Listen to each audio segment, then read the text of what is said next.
దేవుని నామమునకు మహిమ కలుగునుగాక.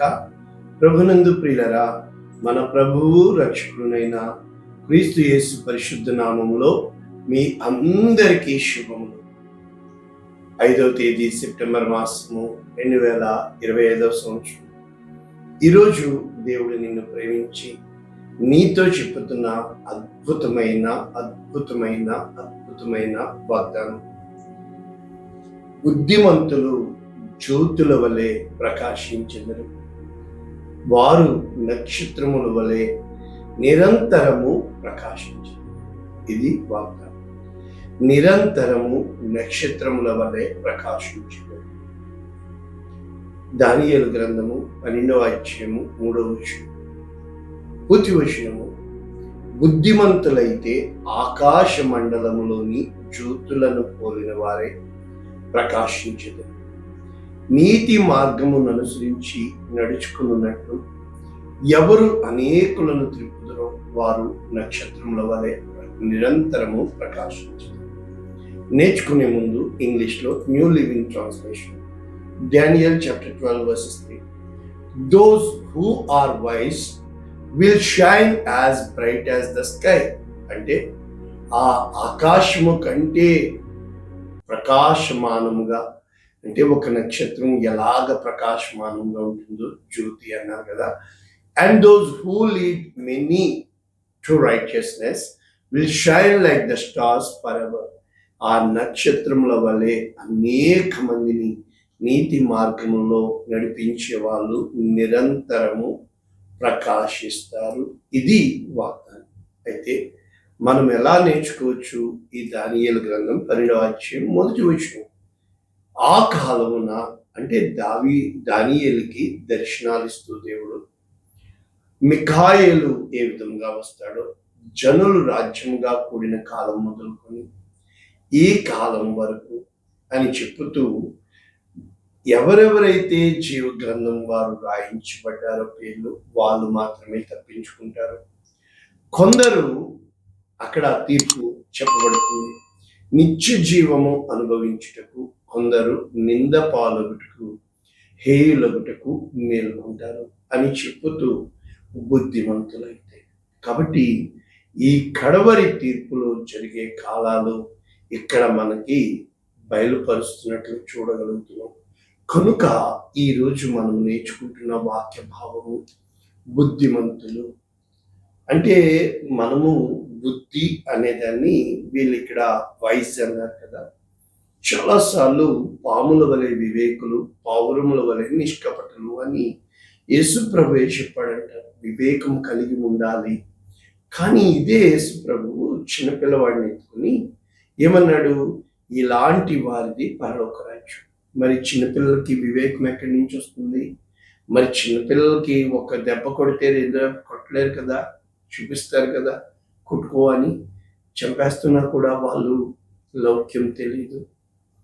పసి బిడ్డల్ని పోలి ఉండడము అంటే ఎంత కష్టం కదా. వాళ్ళు అప్పుడే కొట్టుకుంటారు, అప్పుడే మర్చిపోయి ఒకటైపోతూ ఉంటారు కదా. ఎన్నో పోలికలు కదా. ఇప్పుడు బుద్ధిమంతుల పోలిక చెప్పబడుతుంది. వారికి పొందబోయే ఫలితము ఆకాశ మండలంలోని నక్షత్రముల వలె. అంటే చుట్టూ చీకటిగా ఉన్న నీవు స్టార్ అయితే ఆ వెలుగు ఆ చీకటిని, ఆ చీకటిలో ఉన్న వారిని వెలుగులోనికి ఆకర్షించేదిగా యేసు క్రీస్తు ప్రభుల వారి దగ్గరికి ఒక నక్షత్రం నడిపించింది కదా. ఈ రోజున ఈ జ్యోతుల గురించి నేర్చుకోవాలి అంటే మొట్టమొదట మనము అబ్రహాము గారి జ్యోతులు, నక్షత్రాలు నేర్చుకుంటే ఆదికాండము 15వ అధ్యాయం 5వ వచనం. దేవుడు అబ్రహాముని దర్శనమందు వెలుపలికి తీసుకుని వచ్చి ఆకాశం వైపు తేరి చూచి, నక్షత్రములను లెక్కించుటకు నీ చేతనైతే నీ సంతానము ఆ విధము. అంటే ఈరోజు నువ్వు నక్షత్రముగా మారితే అబ్రహాము సంతానం. ఎందుకు? Abraham is a star. ఆ తర్వాత ఐజాక్ ఈజ్ ఏ స్టార్. తర్వాత యాకోబు, ఇజ్రాయెల్ ఈజ్ ఏ స్టార్. అంటే ఇశ్రాయేలీలు వెలుగై ఉన్నారని దేవుని భావం. ఈ రోజున నీవు అబ్రహాము సంతానంలో ఉండాలని దేవుని చిత్తం. మొట్టమొదట మనం చూసినప్పుడు దేవుడు చీకటికి ఆజ్ఞాపించాడు వెలుగుని ఇవ్వమని. అయితే ఆదికాండం 1:14 దేవుడు పెద్ద జ్యోతి, చిన్న జ్యోతి, నక్షత్రములను చేశాడు. ఆ యొక్క ఉదయ నక్షత్రములు అని కూడా రాయబడి ఉంది. దేవుని దూతల విషయంలో, ఆ దూత విషయంలో ఆ నక్షత్రం, తేజో నక్షత్రమా, వేకువ చుక్క ఎందుకు పడిపోయి ఉన్నావు అని చెప్పి, అంటే అవన్నీ కూడా వాళ్ళని, అదే విధంగా యేసుక్రీస్తు కూడా యాకోబులో నుండి నక్షత్రం పుట్టును అని చెప్పి యేసుక్రీస్తు ప్రభుల వారి కోసం కూడా చెప్పబడినట్టుంది. కనుక ఇక్కడ మనం నేర్చుకోవాల్సిన వాక్య భావం ఏంటంటే, పగటిని ఏలుటకు సూర్యుడిని దేవుడు చేశాడు, జ్యోతిని పెట్టాడు. అంటే ఆ వెలుగు అక్కడ ఉన్న ఆ వెలుగును ఏలడానికి సూర్యుడిని దేవుడు చేసినట్లే the God can do everything for you. అంటే నీ చీకటిని వెలుగుగా చేయగలడు, నీ వెలుగును చీకటిగా చేయగలడు. అంత మాత్రమే కాదు, నీచమైన చెట్టుని ఘనమైనదిగా చేయగలడు.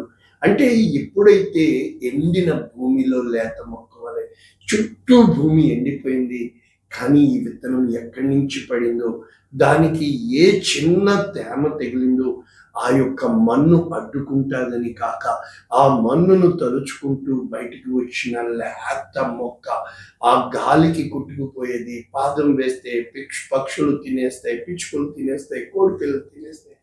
ఆ విధముగా టెండర్, సాఫ్ట్ హార్టెడ్గా యేసుక్రీస్తు ప్రభుల వారు ఉన్నారని యెషయా 53లో చెప్పబడుతుంది. కనుక ఇక్కడ మనం చూసినప్పుడు ప్రభునందు ప్రియులారా, దేవుని యొక్క వాక్యము నీకు నాకు స్పష్టంగా తెలుస్తుంది. అందరూ సంఘాల్లో రూతమ్మలు, ఎస్తేరమ్మలే ఎక్కువ. ఎవరు చూసినా ఎస్తేరే పిలవడానికి ఎంత బాధపడతానంటే, ఎస్తేరు తప్ప ఇంకో జీవితం పేరు దొరకదేమో వీళ్ళకి, రూతు తప్ప ఇంకో పేరు పెట్టరేమో ఆ పాస్టర్ గారు అనిపిస్తూ ఉంటుంది. కారణం ఏంటంటే, ఒకసారి రూతు జీవితంలోకి వెళ్ళినా, ఒకసారి ఎస్తేరు జీవితంలోకి వెళ్ళినా ఎంత భయంకరమైన త్యాగం వారి జీవితంలో కనబడుతుంది అంటే, ప్రభువునందు ప్రియులారా, మన జీవితంలో ఎప్పుడూ కూడా పేరుని బట్టి గొప్ప అని పెట్టుకోకుండా ఆ పేరుకు కలిగిన ఇంపాక్ట్, ఉదాహరణకి అబ్షాలోము అనేది చాలా, అబ్బా షాలోం సమాధానమునకు తండ్రి, మరి సలాం అమ్నోన్ సమాధానమునకు పుత్రుడు. అయితే అబ్షాలోం మంచి పేరు ఎవరు పెట్టుకోరు, లేయా చాలా మంచి పేరు ఎవరు పెట్టుకోరు, పెనిన్నా ముత్యము చాలా మంచి పేరు ఎవ్వరు పెట్టుకోరు. కారణం ఏంటంటే, ఎందుకు పెట్టుకుంటారు? ప్రార్థన ఇలాగైతే. కనుక మన జీవితంలో ఏదో అనుకుంటూ ఉంటాం, కానీ ఒక మంచి వాక్యము నాకు నచ్చింది. సామెతలు 4:18 ఏం చెప్పబడుతుందంటే, నీతిమంతుల మార్గము, ద వే ఆఫ్ రైచియస్నెస్, అంటే తాను వెళ్తున్న ప్రతి మార్గములో, ప్రతి నిర్ణయములో, ప్రతి ఆలోచనలో అంతకంతకు తేజీలు, they will be brighter and brighter. అంటే నీ జీవితంలో గుడ్, బెటర్, బెస్ట్కి వెళ్ళాలి. ఆ విధముగా పట్టపగలగు వరకు వేకువ వెలుగు తేజీలున్నట్లు అని ఉంది. అంటే they will be brighter and brighter and brighter అంటూ ద సన్షైన్. అంటే నీతో ఉన్నవారు ఆ సన్షైన్ లాగా ఉంటున్నారా, లేకపోతే నిన్ను కృంగదీసేవారిగా ఉంటున్నారా? ఎప్పుడూ కూడా ఎవరితో నువ్వు సహవాసం చేస్తున్నావా? అందుకనే యేసుక్రీస్తు ప్రభువుల వారు కూడా ఈ నీతిమంతుల కోసం మత్తయి సువార్త 13:43 చెప్తున్నాడు, నీతిమంతులు తమ తండ్రి రాజ్యములో సూర్యుని వలె తేజరిల్లుదురు. అంటే as bright as the sun. ఇదే యేసుక్రీస్తు ప్రభుల వారు యోహాను సువార్త 5:35 బాప్తిస్మిచ్చి యోహాను కోసం చెప్తూ, he is a burning and shining light.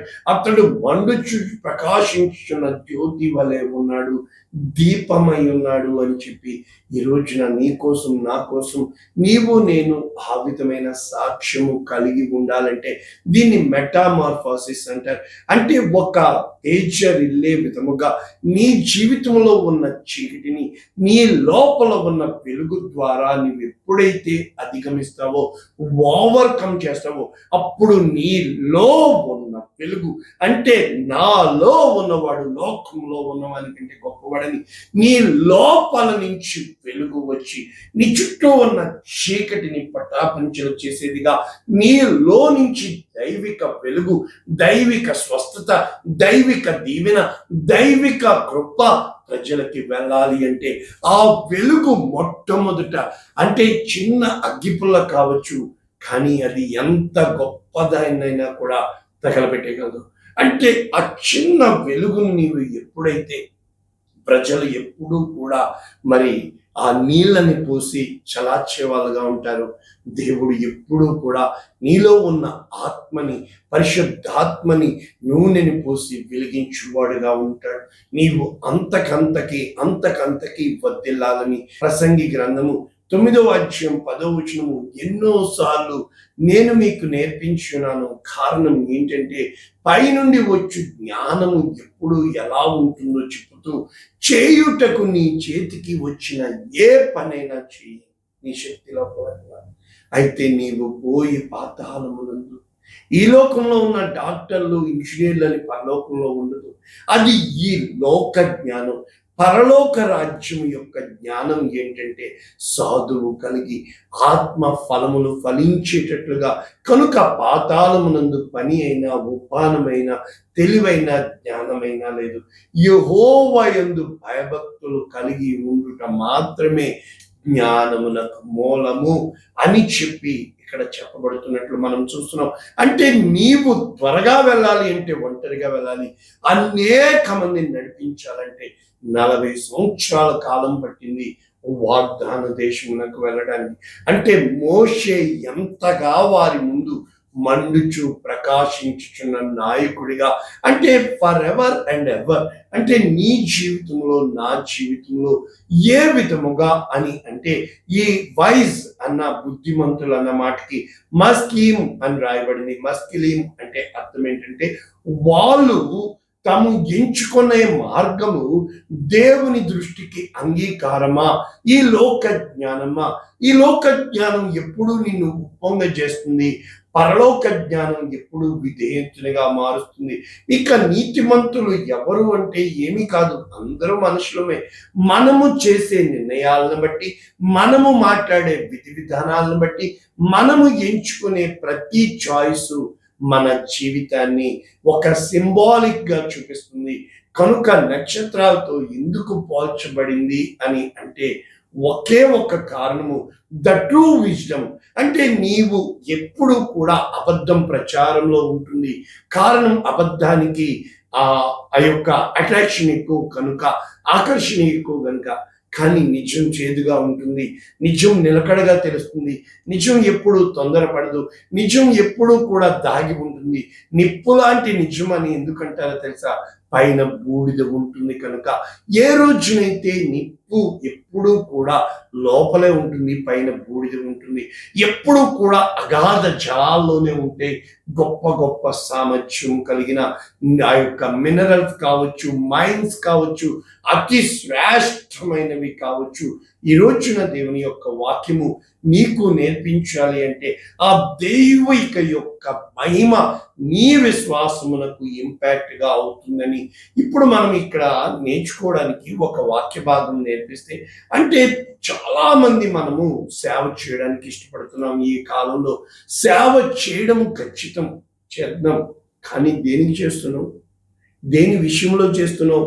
మొట్టమొదట నీవు నడిచి వెళుతున్న మార్గం నీకు తెలియాలి. ఆ మార్గం తెలియడానికి మొట్టమొదట వెతుక్కుంటూ వస్తాం, తర్వాత నేరుగా వస్తాం, ఆ తర్వాత అలా రాకుండా షార్ట్ కట్ లో రావాలి. ఆ తర్వాత షార్ట్ కట్ లో రావడమే కాదు, ఇంకా 10 మందిని, అంటే మొట్టమొదట నువ్వు వెళుతున్న మార్గానికి ఆ యొక్క మార్గదర్శిగా నీవు ఉండాలి. ఆ యొక్క మార్గంలో ఉన్న ఆ యొక్క లోయలు, పల్లాలు, ఎత్తు, వెడల్పు అన్నీ నీకు తెలిసి ఉండాలి. ఆ మార్గము నిన్ను ఎటు నడిపించిందో, ఆ మార్గములో ఎదురైన ఇరుకులు, ఇబ్బందులు నీవు అనుభవంతో రుచి చూచిన వాడవై ఉండాలి. నా జీవితకాల సేవా ప్రయాణంలో నేను రుచి చూచి నీకు తెలియజేయుచున్నది ఏమనగా, నేను మన దేవుడు యేసు క్రీస్తు ప్రభువులుగా వచ్చి ఉన్నాడని, ఆయన నీకు నాకు దైవిక అనుగ్రహం ఇచ్చుటకు నా స్థానములో ఆయన ప్రకాశించే నక్షత్రముగా ఉన్నాడని, ఆయన నీతిమంతుడు కనుక తన నీతిని నాకు ఇచ్చాడని. ఇప్పుడు ఈ వాక్యాలు పదే పదే నేను మీకు ఫిలిప్పీలకు రాసిన పత్రిక 2వ అధ్యాయం అంతా, ఆ 3వ అధ్యాయం 21వ వచనంలో కూడా అందరూ తమ సొంత మార్గములని, తమ సొంత పనులని చూస్తున్నారు. కానీ అంటే నీ కోసం నువ్వు ప్రకాశించడం అంటే నేను, నా కుటుంబం, నా బిడ్డలు. అయితే అనేక మంది కోసము, అనేక మందిని దైవిక మార్గంలో, అంటే అనేక మంది కోసం నువ్వు ప్రకాశించాలి అంటే ఆ దీపస్తంభం మీద నువ్వు నింపబడాలి, నిలబెట్టబడాలి. అంటే దేవుడు నిన్ను దీపముగా మార్చాలి. ఆ వెలుగు దేవుని కొరకు ప్రకాశించాలి. ఆ వెలుగు దేవుని దగ్గర నుంచి ఆ సోర్స్, ఆ యొక్క దేవుని దగ్గర నుంచి పొందుకున్నదిగా ఉండాలి తప్ప, ఈ లోకపు వెలుగు కొంతకాలం వెలుగుతుంది, మిరిమిట్లు సెలబ్రిటీలను ఇస్తుంది. కానీ దేవుని వెలుగు సెలబ్రేషన్స్ చేసేదిగా చేస్తుంది. అనేక మంది నీవు పుట్టుటను బట్టి సంతోషించేవారుగా, అనేక మంది నీ పేరు చెప్పుకొని బ్రతికేవారుగా, అనేక మంది నీ కోసము నీ వెలుగులో నివసించేవారుగా. కనుక ఈ యేసు క్రీస్తు ప్రభుల వారు మన అందరి నిమిత్తము భూమి క్రింద ఉన్న ప్రతి ఒక్కరి మోకాలు వంగునట్లు అన్ని నామముల కంటే పైనామం అంతగా తను విధేయత చూపిన వాడై. కనుక ఇక్కడి నుంచి రాయబడుతుంది ఏంటో తెలుసా? మీరు మూర్ఖమైన వక్ర జనం మధ్య ఉన్నాము కనుక నిరపరాధులుగా, నిష్కలంకులుగా, నిందలు లేనివారుగా దేవునికి. అంటే నిందలు అంటే ఈ లోకం వేసే నిందలు కాదు, దేవుని ఎదుట. అంటే ఈ లోకము నిందలు వేస్తుంది, రాళ్ళు పెట్టి కొట్టి చంపుతుంది. నీ అంతటి దరిద్రుడు లేడనేటట్టుగా నీ జీవితం భ్రష్టమైపోయినదిగా కొంతకాలం ఉన్నప్పటికీ, ఈ లోకం అష్ట ఐశ్వర్యాలతో కొంతకాలం ఉన్నప్పటికీ, ఎప్పుడైతే నీవు ఎంచుకున్న మార్గములో ఇది జీవ మార్గము, ఇది ఇరుకుగా ఉంటుంది, ఇది నిందలతో ఉంటుంది, అవమానములతో ఉంటుంది, తల దించుకునేదిగా ఉంటుంది, అయినా నీవు సహనము చూపుతూ ఎప్పుడు అయితే ముందుకు వెళ్తావో అప్పుడు సనుగులు, సంశయములు ఇవి అన్నీ విడిచిపెట్టి, ఎప్పుడైతే విశ్వాసమునకు కర్తయు దాన్ని కొనసాగించబడిన దేవుడు నాకు తోడుగా ఉన్నాడు, I will shine like any king అని చెప్పి, I'm shining, I'm shining, I'm shining అని చెప్పి నేను కింద పడిపోయినా తిరిగి లేస్తాను. చీకటిలో కూర్చున్న ఆయన వెలుగు నా మీద ఉదయిస్తుంది. నేను ఎంత మాత్రము విడిచిపెట్టను. వెలుగు కలుగును గాక, వెలుగు కలుగును గాక. నీ వాక్యము నా పాదములకు దీపం, నా త్రోవకు వెలుగై ఉన్నది అని ఎప్పుడైతే చెప్పి ధైర్యంగా ఉంటామో అప్పుడు ఇటువంటి వారి మధ్య జీవ వాక్యము, ద వర్డ్ ఆఫ్ లైఫ్ ని పట్టుకుని లోకమందు జ్యోతుల వలె we will be like a light unto the darkness. ఆ యొక్క షైన్ unto the యొక్క డీప్ డార్క్నెస్, అంటే ప్రకాశించే వాళ్ళముగా, తేజరిల్లే వాళ్ళముగా, నీతిమంతులుగా, దేవుని కొరకు నిలబడే వారముగా నీవు నేను ఉండాలి అన్న భావంతో దేవుడు ఆ నక్షత్రాలలో నీ పేరు రాయాలి అన్న భావంతో, తేజో నక్షత్రమా వేకువ చుక్క అని చెప్పి ఆ సన్ ఆఫ్ డాన్, ఆ లూసిఫర్ కి రాయబడింది. మార్నింగ్ స్టార్, తేజో నక్షత్రమా వేకువ చుక్క యేసు ప్రభుకి రాయబడింది. అయితే వెలుగు దూత, దేవుని దూత, ప్రతిదీ నిజమైన వెలుగు, అబద్ధమైన వెలుగు, ప్రతిదీ రెండు గుంపులు ఉంటాయి. ఏశావు, యాకోబు ఒకే గుంపంలో ఉన్నట్లు, ఆ యొక్క ఒకే మందిరములో పరిసయ్యుడు ఆ యొక్క సుంకరి ప్రార్థించినట్లు అన్ని చోట్ల రెండు గుంపులు, ఆ కయీను హేబెలు గుంపు ఉంటాయి. అయితే నీవు ఏ విధముగా ఉంటున్నావు అనేది ఈరోజు కాదు, దేవుని నిర్ణయ కాలం వచ్చినప్పుడు నిన్ను ప్రకాశించే జ్యోతిగా మార్చాలని, ఆ యొక్క అగ్ని వంటి శ్రమల గుండా దేవుడు నిన్ను పుటం వేసి నడిపిస్తున్నాడని ప్రార్థన చేద్దామా? పరిశుద్ధుడా, ప్రేమ కలిగిన అనేక మందికి వెలుగును పంచేవారుగా, అనేకమైన చీకటి బతుకులకు వెలుగులోని పిలిచిన వారంగా, బంధకముల నుండి విడుదలకు ప్రార్థించు వారంగా మేము చేతులెత్తి నీ కృప కొరకు, నీ యందు భయభక్తులు కలిగి ఉండుట జ్ఞానమునకు మూలమని, ఆ జ్ఞాన మార్గములో మా అజ్ఞానమును విడిచిపెట్టి నీ యొక్క సంపూర్ణమైన నడవడికలో నడిపింపుతూ నీ వైపు చూచువారముగా, అనేక మందిని నీ మార్గంలో నడిపించువారముగా యేసు శ్రేష్టమైన నామమున ఈ దీవెన వచ్చి ఆమేన్. God bless you all. దేవుడు మిమ్మల్ని దీవించు.